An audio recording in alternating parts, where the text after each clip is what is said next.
Hey, what is up, fellow raiders? This is Vulcan Dan, and in today's Raid Shadow Legends video, we are going to be talking about crowd control, otherwise known as CC. In Raid, there are four kinds of crowd control: stun, sleep, provoke, and freeze. We will be mainly focusing on those four. There are a few other debuffs in the game that are quite similar. I will be talking about those towards the end of this video, and we will be talking about these crowd control skills that come from the artifact sets by wearing four of that same artifact set in one champion, or some of the other champions also have these debuffs, these control in their skill set. The main difference between getting crowd control from artifact sets and from the champion skill is that if you have a for example a stun set, and you will apply stun on the enemy. If you're wearing a stun set, you are not required to have accuracy on your champion in order to land that stun if it's coming from your artifacts. If it's from your skills, you do need accuracy for that skill to, or for that crowd control to land on the enemy. So yeah, so that's the main difference. So of course, if you are using a champion with both a stun set but also has other debuffs on his or her skill set, then of course you will need to put accuracy either way on that champion. All right, so let's get to this. The first one that I'm going to be talking about is stun. So the stun set, if you wear it, it grants the champion an 18% chance of applying a stun debuff for one turn when attacking. All right, so this is the lowest out of the four in terms of the chance to apply, 18%. This is because stun is widely regarded as the best crowd control skill in Raid, because not only does the champion that has stun lose a turn, but also their skills do not go on cooldown during that turn. So it's a very useful debuff, which is why it has among the four artifact sets, it has the lowest chance to apply. All right, and of course there are some champions in the game that has stun in their kit. Some of these are Miscreated Monster, Archmage Helmut, very famous champions because they are, of course, stun is a very useful skill. All right, so let's go to the next one. We have freeze. Now, freeze works a little bit differently from these other four artifact sets. It grants the champion a 20% chance of applying a freeze debuff for one turn when attacked by an enemy champion. So you want the enemy to attack you, and that is the time when the freeze debuff will have a chance to proc on that enemy. It's on a 20% chance. Now, freeze, a lot of other champions also have freeze in their kit. They can apply freeze directly on the enemy, unlike this artifact which needs you to be hit for the freeze to be applied. We have a few champs like Luria, and even the new legendary that you get, which is a promo right now until October, Ninja. So he has an AoE freeze in his kit as well.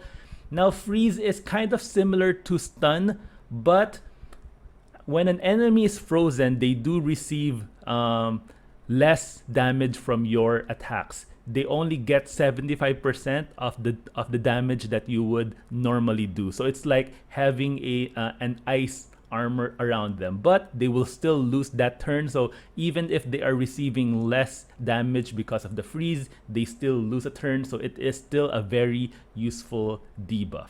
All right, and the next one that I will be talking about is sleep, and the sleep set is called Daze set.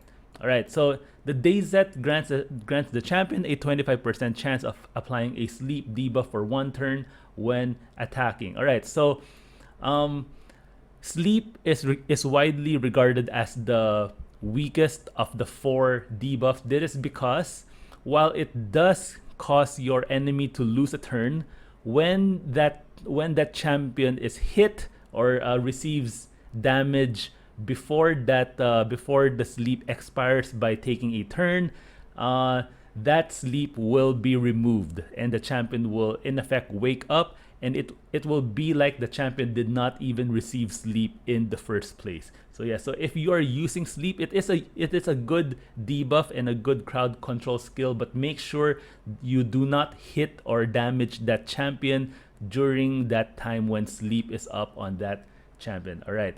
So if you do a skill such as an AoE decrease defense or weaken, and you do not apply any damage on that opponent, that champion will not wake up. So you can try to, if you do plan to use sleep, you will have to make sure that your champions are single target so that they avoid hitting that enemy that has sleep, or maybe use some champions that don't have a lot of AoE attacks so that they don't accidentally wake up the sleeping enemy.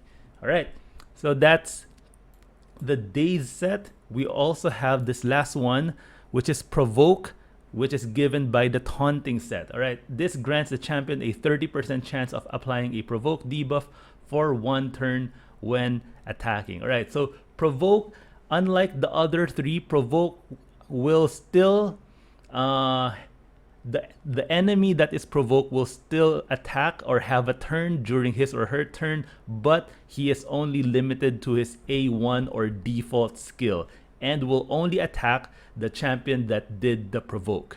Right, so it's sort of like a taunt, come attack me. So you can use a taunting set on your tanky champions, so those defense based or the champions that have high HP and that they can take a lot of hits. You can use a taunting set on that, and a lot of champions in this game also has provoke. We have the Skinwalker rare Gnarlhorn. He has a 100% chance to place AoE provoke on the enemy team, which is such a great skill, which is why he's one of the most sought after rares in this game.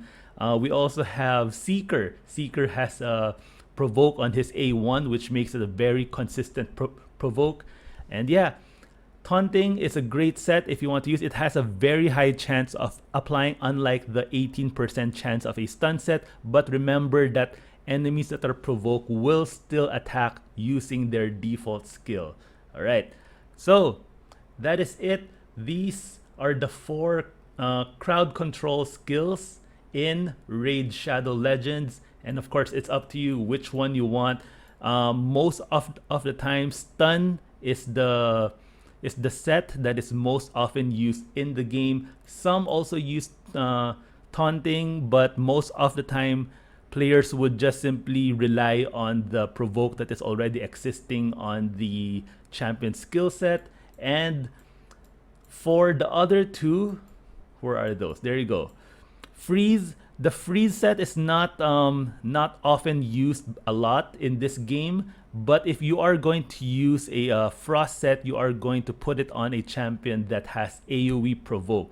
Why is this? Because that champion will provoke the enemy team, they will attack you, and by attacking you, you have that chance to apply freeze on them, thus giving them a provoke in 1 turn and a freeze on another turn, making it a 2-turn crowd control. So, but it is on just a 20% chance, but still that is the best way to use a frost set if you do want to go that route.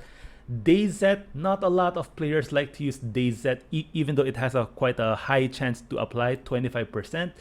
But yeah, not a lot of people use that Daze set. And of course, if you want the best chance to apply these debuffs on the enemy team, it's best if you put it on an AoE champion or a champion that has many AoE skills, such as Bellower, Skullcrown, Synacia, even the recent fusion champion Mother Cybele. She's also a good champion to put because she has an AoE A1. So if you put her in a stun set, she will constantly use her A1 with an 18% chance to apply stun on the enemy. All right, so let's go back now. I think we are in maintenance. I hope that will not affect this video. But yeah, let's take a look at some of these champions that have other of the what I was talking about, those skills that look like crowd control skills, or they're very similar to crowd control skills. I talked about this champion a while ago, Bellower. All right, so Bellower has AoE on all three of his skills, A1, A2, and A3, which makes him a great candidate for any of those crowd control artifact sets. But on his A1, he has this block active skill. Block active skill actually works similar to Provoke, wherein you are only allowing that enemy champion to use his or her A1 and no other skill. The only difference is Provoke will force that enemy to attack the provoker. Block active skill, the enemy will use the A1, but the enemy still has free reign, whoever he or she wants to attack. So yeah, but they're very close. So this is not really regarded as a crowd control skill in Raid, but it does a similar job. All right, so Bellower, one of the best rares in this game, excellent for crowd control.